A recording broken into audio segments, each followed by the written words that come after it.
제가 꿈꾸는 시조는 쉽고 재밌고 거기서 한 걸음 더 나아가 의미 있는 시조입니다.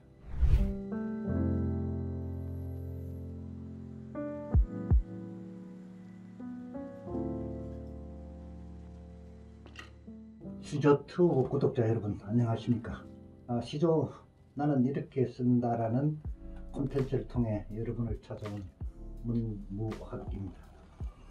이 콘텐츠에서 처음이라는 그 처세 관용사 영광이 없지 않지만 그보다는 아무래도 부담이 더 크다는 것이 제 솔직한 심정입니다. 그것은 무엇보다도 시조 창작의 전범이 될 만한 제 작품이 없기 때문이죠.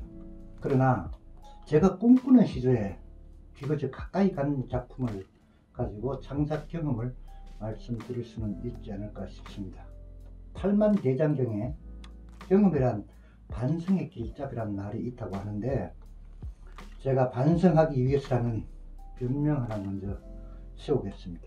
그리고 여러분들께서 너무 잘 아시는 이탈리아의 에드먼드 데 아미치스의 동화 엄마 찾아 산말여의 주인공 마르코처럼 나름 고생하면서 시조 찾아 40년 넘게 헤맨 자의 경험 중에 한두 마디는 쓸만한 게 있지 않을까 그렇게 생각합니다. 제가 꿈꾸는 시조는 쉽고 재밌고 거기서 한 걸음 더 나아가 의미 있는 시조입니다. 여기서 의미는 진리나 도덕이 아니라 지성의 오르가슴까지는 아니더라도 적어도 지성적 희열을 느낄 수 있는 그 무엇입니다. 그 샤를 보들레르가 시의 목적은 진리나 도덕을 노래하는 것이 아니다. 시는 다만 시를 위한 표현이다. 그렇게 말씀하셨잖아요. 그 말에 크게 기대면서 그런 작품을 쓸 수 있을까? 그런 걱정을 하기보다도 그런 작품을 써야 한다. 그렇게 저를 닥달해 왔습니다. 어떻게 표현해야 쉬울까? 무엇으로 지어야 재미있을까? 무엇을 지어야 의미 있을까? 이것이 제 시조 짓기의 화두입니다.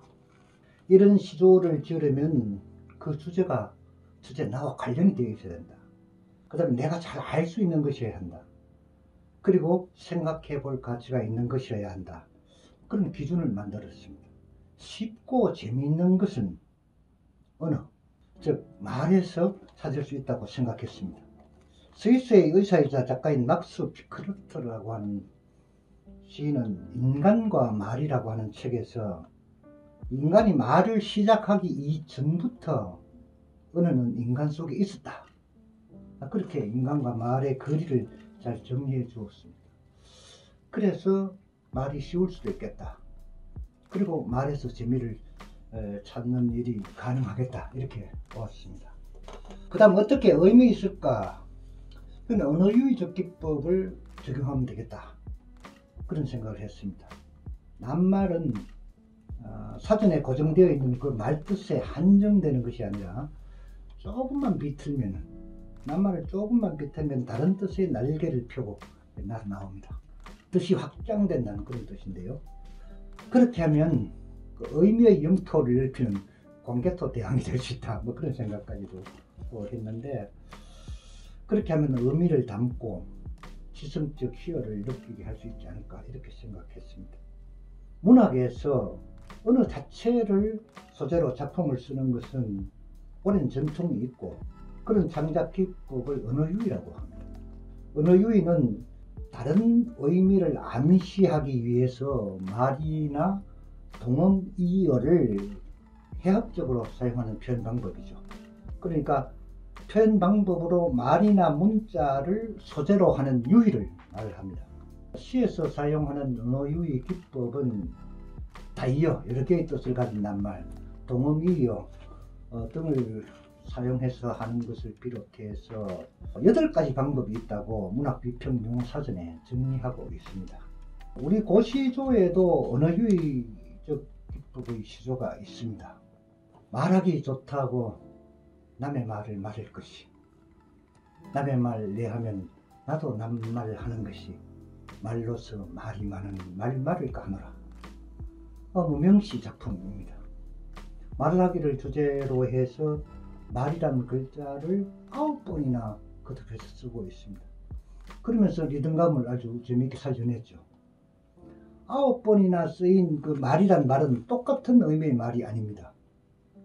7번은 언어라는 말의 의미이지만 2번은 어떤 일이나 행동을 하지 않거나 그만두다라고 하는 그 동사 말다의 그 활용행위죠. 즉 동음이어를 활용한 것이 됩니다. 또 고시조에는 낱말을 반복해서 지은 작품도 있습니다. 잘 아실 텐데요. 청산도 절로절로, 녹수도 절로절로, 산절로 수절로, 산수간에 나도 절로, 그 중에 절로 작은 놈이 늙기도 절로 하리라. 조선 숙종 때 문신 그 송시열의 작품입니다. 어떻습니까? 이 작품에는 절로라는 낱말이 같은 의미로만 9번이나 쓰였습니다. 그렇지만 그 반복이 지겨움을 주는 것이 아니라 쾌감을 줍니다. 절로절로가 그야말로 절묘합니다. 그러면서 의미 하나 던져줍니다. 이 작품은 그 창작 당대보다도 지금 더 시사하는 바가 크지 않은가 싶습니다. 당대를 살던 사람들은 그야말로 모두 절로절로 늙었습니다. 그렇지만 현대를 사는 사람들은 소위 안티에이징이라고 해서 늙음에 그 저항하는 모습을 보이고 있지 않습니까? 그러면 이제 그 실제 그 말과 글을 소재로 한 제 작품의 창작 과정을 말씀드려보겠습니다. 한글을 소재로 하면 우리말이 가진 특성을 이용한 많은 표현 방법이 있을 수 있습니다. 한글의 형태를 살피거나 품사를 변환시키는 방법, 거꾸로 읽기, 발음 등을 통해서 시조를 쓸 수 있기 때문입니다. 제 작품 낱말 새로 읽기 7 섬의 그 창작 과정을 말씀드려 보겠습니다. 서다라고 하는 동사를 명사화하면 섬이 됩니다. 사람이나 동물이 몸을 굳게 하는 그 서다라는 동사를 섬으로 명사화하는 것입니다. 그렇게 하면 서다라는 동사의 명사형 섬도 되지만 이와 관련 없는 섬, 그러니까 바닷물로 완전히 둘러싸여 있는 그런 섬과 같은 글자가 됩니다. 그럼 여기까지로 초장을 짭니다. 서다라는 동사를 명사화하면 섬이 된다. 그래서 이제 그 서다라는 동사를 명사화한 섬과 바닷물에 둘러싸인 섬을 끌고 옵니다. 중장에서. 그래서 무태에서 멀리 떨어져 마냥 무틀 그리는 섬, 이렇게 연결합니다. 섬은 무태에서 멀리 떨어져 있는 것이고 떨어져 있는 모든 것들은 떨어지지 않은 상태를 그리워합니다. 서다라는 동사를 명사로 바꾼 섬과 무태에서 멀리 떨어진 섬을 초장과 중장으로 연결하는 것입니다. 그리고 중장은 낱말을 말하는 것이 아니라 사람의 일로 전환시킵니다. 기승전결의 그 전을 만드는 것이죠. 사람은 혼자서는 그때부터 섬이 되는 것이다. 사람은 태어나서 자라면서 혼자 일어서고 걷게 되면 저 혼자 살아가야 되는 때가 다가오는 것이죠. 사람은 설 수 있으면 어머니의 품을 떠나는 섬이 되는 것입니다. 이것을 이제 초중동장으로 연결하면은 섬, 서다라는 동사를 명사화하면 섬이 된다. 무태에서 멀리 떨어져 마냥 무틀 그리는 섬, 사람은 혼자서는 그때부터 섬이 되는 것이다. 이렇게 시조가 한 수 되었습니다. 중앙일보 시가 있는 아침에 그 문학평론가 이경철이 아주 공감할 수 있는 해설을 붙였습니다. 잡혀 다니던 엄마 손, 붙들고 다니던 엄마 치맛자락 놓고부터 외로움을 알았다.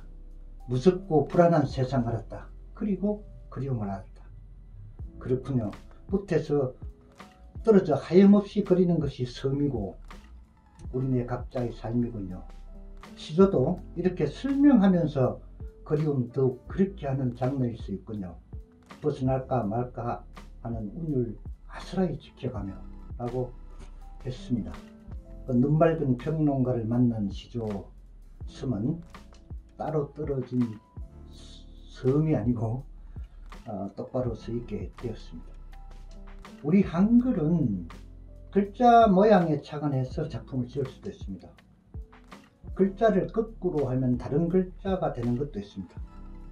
홀소리 오, 요, 우, 유, 어가 들어가면 한글은 거꾸로 하면 다른 글자가 됩니다. 예를 들면 문자를 거꾸로 하면 곰자가 되듯이 말입니다. 그런 글자가 한두 개가 아닙니다. 음자의 경우는 바로 놓아도 거꾸로 놓아도 똑같이 음자가 됩니다. 이런 식으로 한글을 깊이 들여다보면 글자들이 스스로 가진 의미를 깃발처럼 흔들며 신에게 다가옵니다. 글자 모양이 비슷한 사람과 사랑을 선택해 시조를 쓴 과정을 보겠습니다. 그 유명한 영국의 역사학자 아놀드 J. 토인비가 그런 말씀을 했죠. 대화란 책에서 사람이 사는 목적이 첫째를 사랑하는 일이라고 했습니다. 또 사랑 없이는 살 수 없는 게 사람 아닌가, 이런 생각을 합니다. 그렇다면 이 두 낱말이 매우 가까이 있는 것이다, 그걸 깨닫게 됩니다. 그러면 무엇이 같고 무엇이 다른가? 사람이란 낱말과 사랑이란 낱말은 두 음절의 이 낱말이 첫 음절은 똑같고 둘째 음절의 받침만 다를 뿐입니다. 그 받침이 하나는 네모고 하나는 둥급니다. 그것이 비교할 수 있는 단서가 되는 것이죠. 그래서 초장으로 사람과 사랑은 글자가 서로 닮아 이렇게 앉혔습니다. 그때 제가 언젠가 읽은 손자병법의 문장 하나가 떠올랐습니다. 방적지 원적행, 그런 말인데 모나면 멈추고 둥글면 굴러간다는 말입니다. 그러자 이내 중장이 따라 나왔습니다. 사람이 사람을 사랑하는 방법은 어루만져 주는 것입니다. 그 사실을 중장으로 끌고 왔습니다. 사람이 사랑하는 법 난지없이 일러준다. 그렇지 않은가요? 모난 것을 어루만지면 둥그러집니다. 그래서 중장은 자연스럽게 사람의 모난 받침을 어루만져 사랑이라고 이렇게 마무리 지을 수 있었습니다. 제목은 사람과 사랑 중에서 사랑이 더 관심 있는 것이 될 것 같아서 사랑으로 붙였습니다.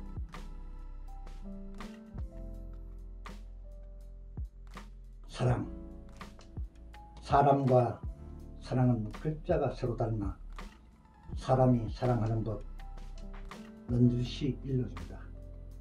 사람의 모난 받침을 어루만져 사랑이라고. 모난 것들은 그것이 무엇이라도 오래 어루만지면 모가 닳아서 둥그러집니다. 닮은 글자가 그런 의미를 품고 있음을 찾았습니다. 지성적 희열까지는 가지 못했나요? 어쨌든 이런 작품들이 쉽고 재미있고 의미 있는 작품인가 라고 되물으면은 그렇다고 제가 아주 큰 소리로 대답하기는 민망스럽지만 그래도 제가 꿈꾸는 시조에 상당히 가깝게 간 시조라고 말씀드릴 수는 있을 것 같습니다. 울퉁불퉁 제 시조도 자꾸 어루만지다 보면 둥글둥글 굴러가게 되겠지요. 뼛속까지 내려가서 쓰라는 책으로 우리에게 알려진 나탈리 골드버그가 우리가 힘을 얻는 곳은 언제나 글 쓰는 행위 자체에 있다, 그 한 말을 공감하지 않을 수 없습니다. 힘을 얻기 위해 또 시조를 써야겠습니다. 함께 해주셔서 고맙습니다.